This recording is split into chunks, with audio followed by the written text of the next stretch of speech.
Breathe better and sleep deeper with the Levoit Classic 160 Top Fill Humidifier. Don't wait.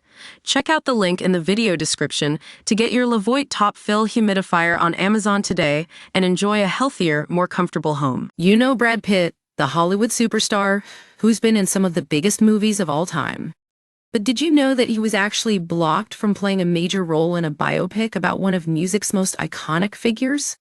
I'm talking about Jeff Buckley, the late musician whose life story is as fascinating as it is heartbreaking.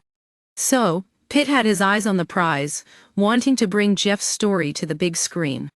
He even discussed the project with Mary Gibbert, Jeff's mom, and seemed to have her blessing at first. But then, things took a turn for the unexpected. Gibbert started having doubts about any actor, including Pitt, portraying her son. Can you blame her?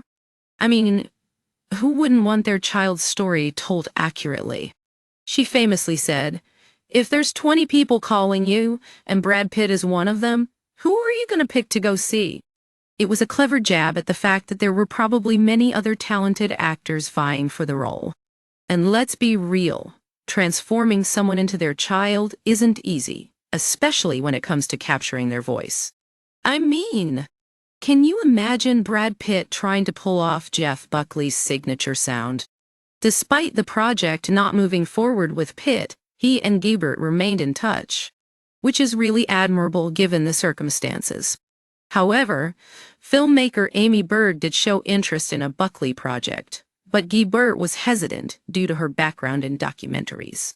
She didn't want to be in someone's learning-on-the-job situation, especially when it came to telling her son's story.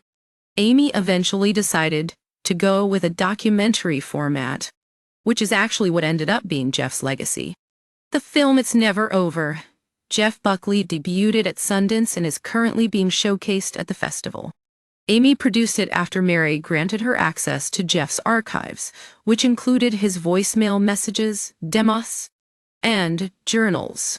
Brad Pitt took on an executive producer role for the documentary and also helped digitize and preserve Jeff's personal items. It's really beautiful to see how Pitt supported Amy in bringing Jeff's story to life in such a meaningful way. And it just goes to show that even though the biopic didn't happen, there are still ways for Jeff's legacy to be celebrated. So, if you're a fan of music, or just want to learn more about one of music's most fascinating figures, I highly recommend checking out It's Never Over, Jeff Buckley. It's a beautiful tribute to Jeff's life and artistry.